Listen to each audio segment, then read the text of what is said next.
Are the Democrats that afraid of a competitive primary, or are they really afraid of the embarrassing questions a real primary would bring? Good morning, ladies and gentlemen. This is another declaration of truth from your host, Terry A. Hurlbut. The Democrats are actively stifling the real competition Joe Biden has for renomination. Rarely does any incumbent president seeking re-election have any competition. Most of the time, everyone in the party falls in line. Ronald Reagan challenged Gerald R. Ford in 1976, and Ted Kennedy challenged Jimmy Carter in 1980. Those are the exceptions. Now, yes, Clean Gene McCarthy and Robert F. Kennedy Sr. challenged Lyndon Johnson and arguably drove him out of the race. And well, then you know what happened to RFK Sr.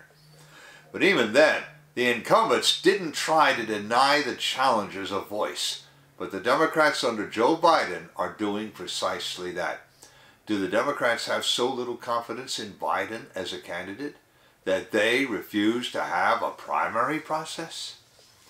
Before I discuss the refusal of debates and the likely reasons for it, I do want to shout out to the prime sponsor of this channel, which is Conservative News and Views. Link in the description. And be sure to check out the awesome CNAV Store. Scroll down near the bottom of that link. Lots of great merchandise there, especially this t-shirt that I have chosen for today, which quotes Plato as saying, "No one is more hated than he who speaks the truth." And that goes to those reasons I just told you about. One more thing. If you like what you're about to hear, you can like this video. You can also click the bell icon to get a notice every time I come out with a new one. In fact, do you see the new icon, the heart shape with the US dollar sign in it? That's the super thanks icon. If you really want to keep these videos coming, click that and leave me a tip. Any currency will do, so long as it's legal tender. Now, how do I know the Democrats are refusing primaries and debates? A series of tweets in the last 36 hours demonstrate that the Democrats want no debates and no primaries. We start with an MSNBC anchor named Simone D. Sanders Townsend. That's S-Y-M-O-N-E. To understand the context, remember that Biden has two challenges at the moment: Marianne Williamson and Robert F. Kennedy Jr. With that in mind, Ms. Sanders Townsend says, quote, "Robert F. Kennedy Jr. is polling at 19% and he's running as a Democrat for president. I explain why this is laughable and what the reality of the situation is. Spoiler alert, no Dem primary," close quote. And the tweet continues with a segment. Then she goes on with two other tweets, but they're not on a thread, so I have to link to all three. The second tweet, quote, "Oh, and for the people screaming, 'But the states will hold Dem primaries', yes. Heard of a ballot access program? It's the operation a campaign stands up to make sure they are on the ballot in every state. Is Robert F. Kennedy Jr. or Marianne Williamson running a program?" Close quote. Third tweet, quote, "Lots of feedback to this, so I wanted to share my response to Ali on Instagram. Click on the photo." Well, I did. She says more politely that neither Kennedy nor Williamson have a realistic chance against an incumbent. The power of incumbency is too great, therefore no point in a primary. Well, that's her opinion, and delivered in a very imperious manner. I must say so. I also have a link to Tom Elliott's tweet, quoting Sanders Townsend in that segment. She says, "The Democratic National Committee will not facilitate a primary process. There will be no debate stage for Robert F. Kennedy Jr. or Marianne Williamson or anyone else." Close quote. Well, as you just heard, that's an even more imperious tone. Glenn Greenwald calls it even stronger. She's pouring contempt on all challengers. He says, quote, "The open, explicit contempt the Democratic Party has for every voter who isn't blindly loyal to them is amazing to see. This contempt is most often directed at the party's disaffected progressive wing, because they know, thanks to Bernie and AOC, they have them on total lockdown. Now, Williamson noted last month that the Democrats were refusing to schedule primary debates on 2024. So did Nina Turner, co-chair of Bernie Sanders' 2020 run for the nomination. I have links to 2 tweets from Ms. Turner. First tweet, quote, "The DNC refusing to hold a single primary debate is undemocratic and robs the voters of choice. No one who feels confident in their record and or ideas would hesitate to stand on them. The DNC should hold debates. This is supposed to be a democratic process," close quote. Second tweet, quote, "It's simple. I believe in democracy, therefore I believe in debates. The DNC, RNC, and every third party should hold that same belief in a democracy. This isn't a radical idea," close quote. Even now, Biden's apologists are making much of the Republicans not scheduling any debates in 2020, when Trump ran again. Well, technically he had challenges, but like Pete McCloskey in 1972 challenging Richard M. Nixon, if you can call it that, none of them had any traction, and everyone knew it. So, how serious are the challenges Joe Biden faces? Before I get into that, I want to shout out to a sponsor who can really help you through the economic storms to come. That sponsor is oursilverlines.com. Do you feel like you're working harder for your money just to get by? You are not alone. The fluctuating economy, the employment issues, and unexpected changes in life have left many families struggling over the past few years. Collecting gold and silver can help shield you against many of these challenges. But if you're like me many years ago, you don't know where or how to start. Our Silver Lines helps by connecting you with thousands of members who are learning the secrets to creating and protecting true wealth by collecting precious metals. Whether you just want to collect rare and unique coins or take advantage of the business opportunities this company provides, either way, they can help you learn to live an exceptional life.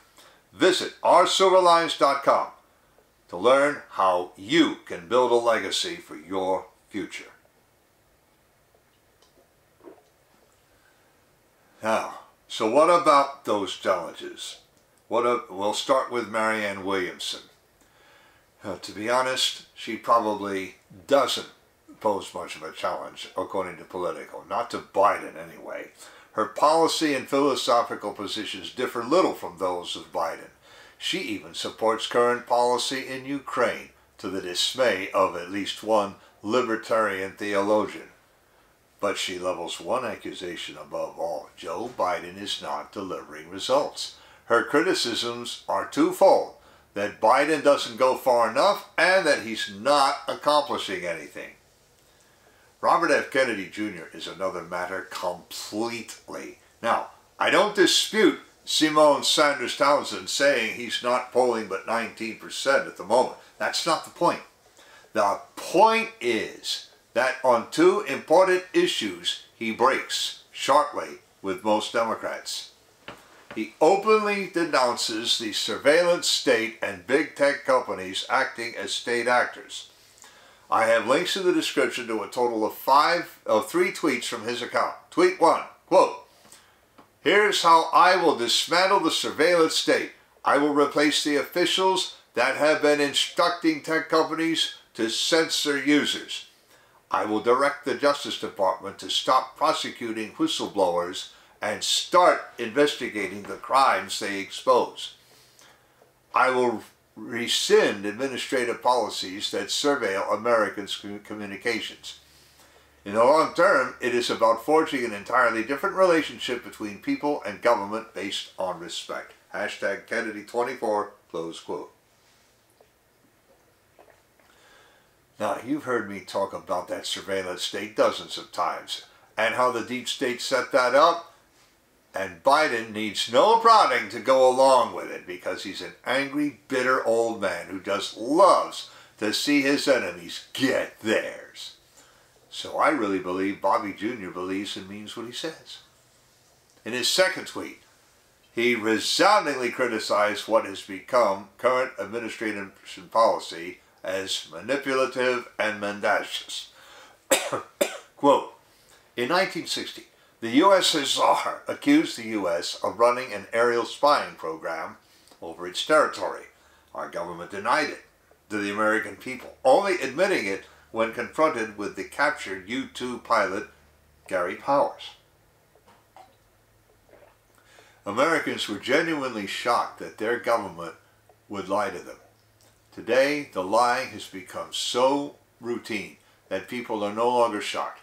There can be no true democracy when government manipulates the people with spin, hype, propaganda, phony leaks, and outright lies. I will establish honesty and transparency once again to earn back the trust of the American people. Hashtag Kennedy 24, close quote. Now, that is significant. He's talking about Eisenhower's bungling of that incident. One of the things that paved the way for Bobby's Uncle Jack. And Uncle Jack stood up to empire builder Nikita Khrushchev. And I'll have more to say about that in just a minute. The present Mr. Kennedy founded Children's Health Defense, an organization opposed to mandatory immunizations of all kinds, and those against the virus that shall remain nameless in particular. Here is where Mark Mendlovitz comes in.